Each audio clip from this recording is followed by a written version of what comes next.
Hi there, it's Laura here from iHeart Planners, and today I'm going to share with you some tips for surviving the school year with your sanity intact, no matter if you're sending your kids to regular school, if they're doing virtual school, or if you're homeschooling. These are all important things to keep in mind. Now, if you haven't already, be sure you take a second and hit that subscribe notification so that you'll know when we release new videos.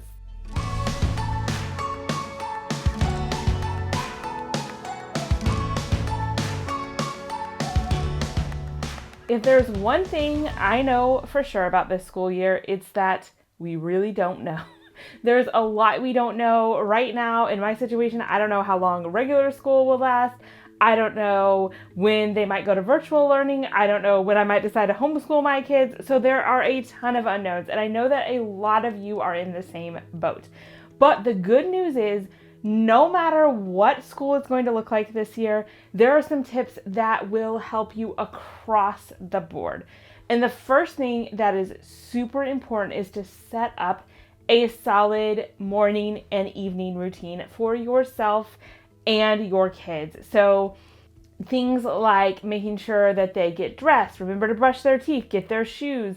And the morning routine, as you know, really starts with the evening routine, making sure that you have everything done to make it as easy as possible, because those mornings, especially if you're having to get out the door, are stressful. And even if your schooling involves staying at home and maybe you don't have like a super structured time that you have to be somewhere, it's far better to be on a routine, to be used to things, and to be able to keep yourself starting school relatively on time.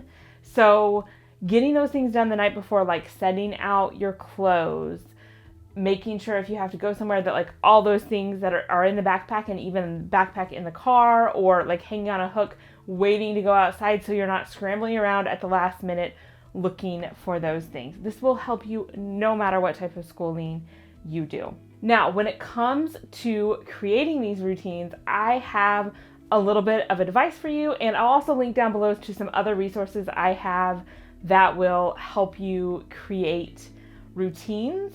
But my first piece of advice is to start early. So if you wait until the morning that is your first day of school to start implementing all these things, it's going to be chaotic and stressful. And it's already stressful enough to start something new.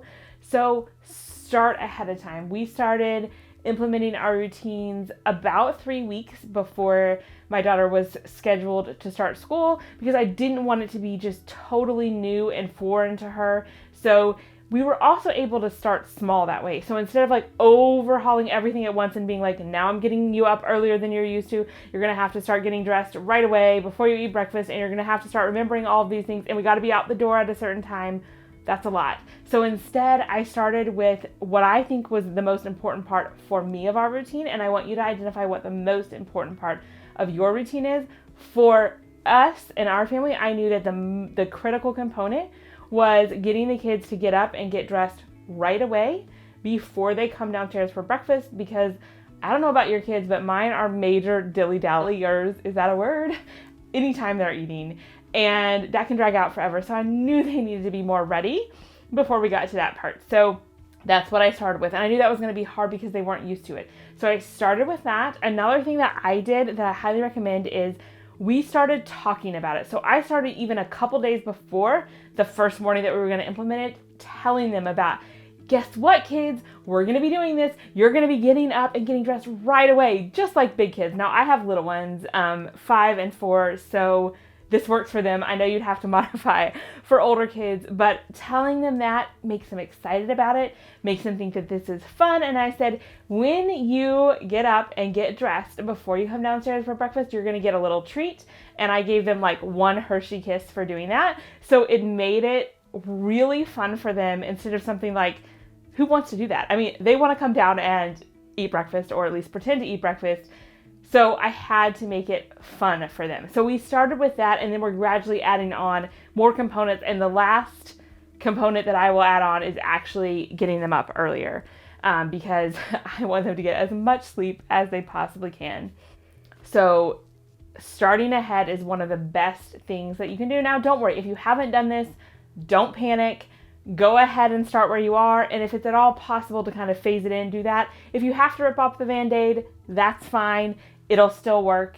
And like I said, make sure that that evening routine contains as many components as you can get out of the way. The other thing I will say is try, especially if you are new to this, not to overcomplicate your routines. So when you sit down to write down your routine, and I recommend that you do that, it can be really tempting to want to add everything into it. So what do you want your kids to do before they go to bed? What do you want to do? Well, you probably want things cleaned up. You probably want a lot of things done that aren't absolutely necessary. So I don't make those things a core part of the routine. Like, yes, would I love for my kids to clean up their rooms and clean up any of their toys before they go to bed? Yes. Do we do that on a lot of nights? Yes.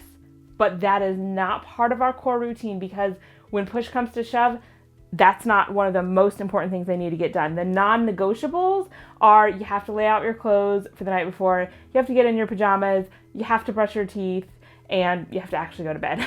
Other than that, the rest of the stuff, less important. So make sure it's clear what are the most important non-negotiable parts of the routine, and try to leave those other things not kind of integrated with that bedtime routine, so that if you're out late, if you have a crazy day, if you're having a day where you feel like you just don't even have the energy to help them go through with that, you're going to thank yourself for making it simpler, so you don't just have to chuck the entire thing out the window.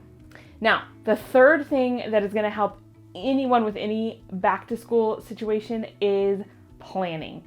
Planning is an essential part, especially in these uncertain times when there's a lot of things that we can't control. Planning for those few things that we can will help give us our sanity back so much. And I want to show you a special tool I have. It's our new homeschool planner, but you could use this whether you're homeschooling or not, and I think you'll see how it would be helpful no matter what situation you're in.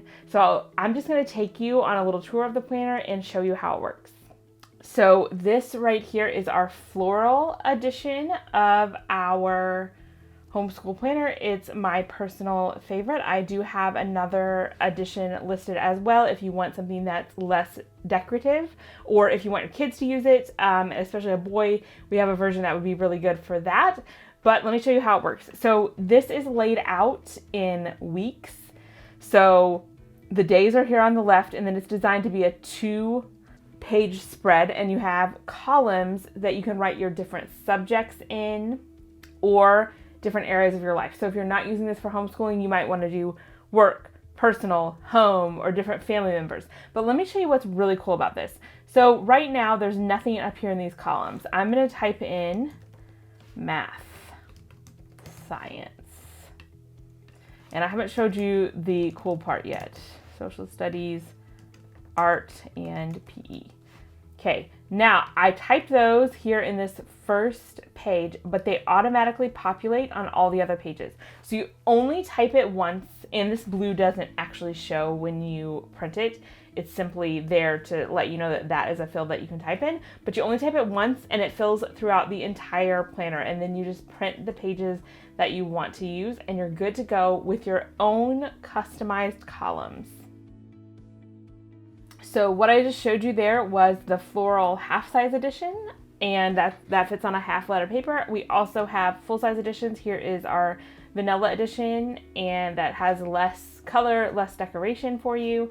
And this is in the full size. So in the full size, you actually get 7 columns. So that's what I would recommend if you have homeschooling and you need to keep track of a lot of subjects or a lot of kids. If you have less to keep track of, the half size might be better, more portable for you. We do give you, in the link below, if you want one of these, we actually provide you with both sizes, so you could use both or change your mind throughout the year or anything like that. So you'll get access to all of that, and we have some fun bonuses included to help you get started on your routines, have some charts, and help you plan for back to school, whatever that might look like. So I hope these tips will help you have a little bit of a smoother school year, no matter what that looks like for you this year.